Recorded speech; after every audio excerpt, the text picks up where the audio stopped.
वही हजरत जाबिर ने दावत की थी जहाँ साहबे इकराम खाना नहीं खाए थे। हजरत जाबिर इतनी मोहब्बत हुजूर से करते थे कि जाबिर को दोनों बच्चे का इंतकाल हो गया। हजरत जाबिर कहा कि हुजूर की बारगाह में गए तो देखे कि साहबी रसूल जो है भूखे थे। तो हजरत जाबिर रज़ी अल्लाह तआला अन्हु ने कहा हुजूर मेरे घर में बस एक बकरी है और कुछ जौ के आटे हैं, आप तशरीफ ले चले। तो हजरत जाबिर देख रहे कि सरकार आ रहे तो पूरी फौज साहबी इकराम आ रहे, सुभान अल्लाह, कई हजार साहबी इकराम सरकार के साथ आ रहे। कहा गया कि एक बकरी सिर्फ, बोलिए यार सुभान अल्लाह यार, हर दिन तो नात सुनते, कभी कभी तकरीर में सुन लिया करो, सिर्फ एक बकरी कुछ जौ के आटे। मेरे हुजूर आए और अपने लुआबे दहन यानी थूक मुबारक को सरकार डाल दिया हंडी में, और हजारों के हजार साहबी रसूल खाते गए, शेर होते गए। फिर जब हजरत जाबिर खोलते हैं सरपोश को, हंडी को खोलते, जितना तरकारी था उतना ही है, सुभान अल्लाह। फरमाते हैं जाबिर कयामत तक अगर इस हंडी के सरपोश को ना खोला जाता तो कयामत तक लोग खाना खाते खत्म नहीं। अरे बोलिए सुभान अल्लाह। ये है मेरे आका का मौजूदा, मेरे आका का ये है मौजूदा, बोल दे सुभान अल्लाह और मोहब्बत से कहने सुभान अल्लाह। सरकार की बारगाह में एक साहबी रसूल आए,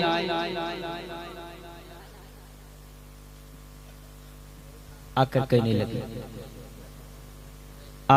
लगे, या रसूलल्लाह मुझसे गुनाह हो गया, या रसूलल्लाह मुझसे गुनाह हो गया। आका ने ये नहीं कहा, आका ने कहा, मुस्कुराए आका, ऐ सहाबी बताओ। तो उसने कहा या रसूलल्लाह रोजे की हालत में अपनी बीबी से मिल लिया। आका ने कहा कफारा दे दो। सहाबी रसूल उसने कहा या रसूलल्लाह एक रोजे में ये हाल है, 60 रोजे कैसे रखूंगा, 60 रोजे। मेरे आका मुस्कुराते हैं, मेरे आका फरमाते हैं जाओ जाकर मिस्किनों को खाना खिला दो या कुछ कपड़े पहना दो। उसने कहा या रसूलल्लाह बहुत कमजोर हूँ, नातवा हूँ, इतना भी मैं नहीं कर सकता हूँ। मेरे आका मुस्कुराए, देखने लगे। फिर साहबी रसूल देखते रहे आका को, और चंद खजूरें मेरे आका अलैहिस्सलाम आमिना के लाल की बारगाह में। बोल दीजिए सुभान अल्लाह, बोल दीजिए इतना आहिस्ता से। खजूर आने के बाद आका उठाए उस साहबी रसूल, उस साहबी को आका दिए, जाओ जाकर मक्का में गरीबों में बांट देना, तुम्हारा कफारा अदा, मक्का में बांट देना। उसने कहा या रसूल अल्लाह मेरे माँ बाप आप पर कुर्बान, या हबीब अल्लाह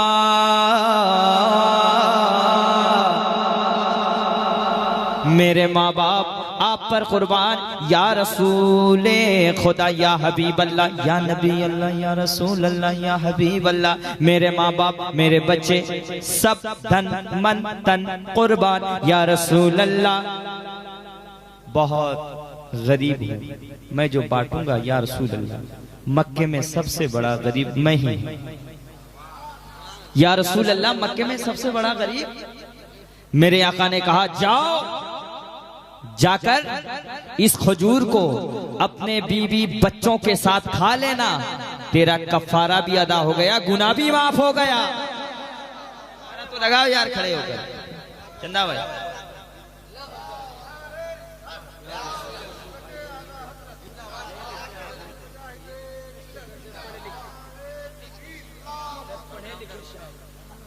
नहीं ऑलराउंडर नहीं, कभी मैंने तकरीर नहीं की है, लेकिन अल्हम्दुलिल्लाह जानता हूँ। ये ना समझे कि तकरीर हम लोगों को नहीं आती है, अल्हम्दुलिल्लाह। नहीं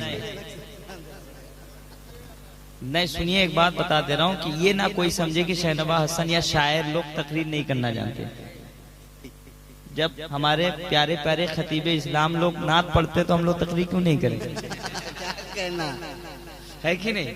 बोल दीजिए और मोहब्बत से सुभान अल्लाह, और प्यार से और मोहब्बत से। हुजूर मुजाहिद मिल्लत फरमाते थे हयात जिंदगी में, सुनो अवैस, कि किसी आलिम से कभी बगावत मत करना।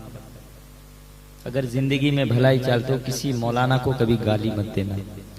हुजूर मुजाहिदीन मिल्लत की बारगाह में एक आदमी गया, उसने कहा ये आलिम फलां आलिम ये खराब थे, ये बुरा थे, ये भला थे, ये खराब थे। सरकार मुजाहिदीन मिल्लत डांट दिए थे।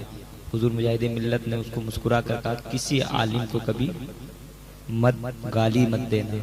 अगर कोई आलिम को गाली देता है खुलेआम, कसम खुदा की बता रहा हूँ, उसका ईमान पे खात्मा हो या नहीं ये भी शक है। इसलिए अपने उलमा से, अपने अइम्मा किराम से मोहब्बत करना, अपने देश के आलिम से जो इमामत करते हैं उनसे बोलो, उनसे हजरत इमाम गजाली से किसी ने पूछा कि अल्लाह कैसे राजी होगा।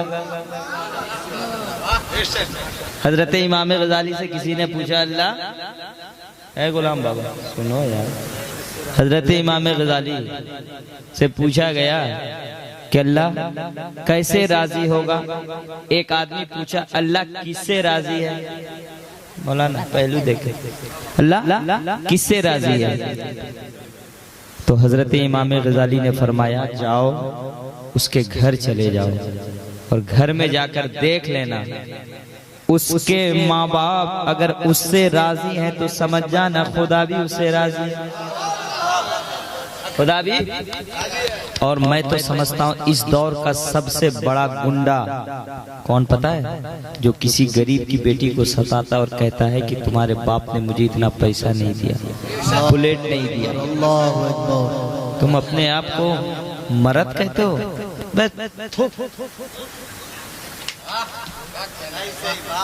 हंसने की बात नहीं है। अच्छा पैगाम शहनवाज भाई, मैं पूरे हिंदुस्तान में जाता हूँ, गरीब बेटी का बाप मस्जिद के कोने में खड़े होकर चंदा मांग के तुमको पलंग देता है। मेरे भाई, किसी का भाई उसका बाप नहीं, जिसका वो बड़ा भाई बेचारा, छोटा भाई वो होटल में काम करके बेचारा तुमको बुलेट देता है किस्त में लेकर, और तुम फुर फुर फुर फुर करते हो और सीना तान के एकदम सैंड मारेगा। पहले सब बंद करो मेरे दोस्त। मैं जो बोल रहा हूँ हकीकत बोल रहा हूँ, तन्हाई में सोचना मुझे रोना आता है। मैंने देखा है 3-3 4-4 6-6 बेटियों का बाप को मैंने देखा है मस्जिद के कोने में खड़े होकर भीख मांगते हुए रोता है। उस बेटी अगर वो बाप को देखती कितनी तकलीफ होती है। इस सब से बचा करो मेरे दोस्त। अगर मर्द कहते हो तो यार कौन क्या देगा यार। मेरे आला हज़रत फरमाना है अगर मांगना ही है तो जाओ मुस्तफा की बारगाह में मांगो।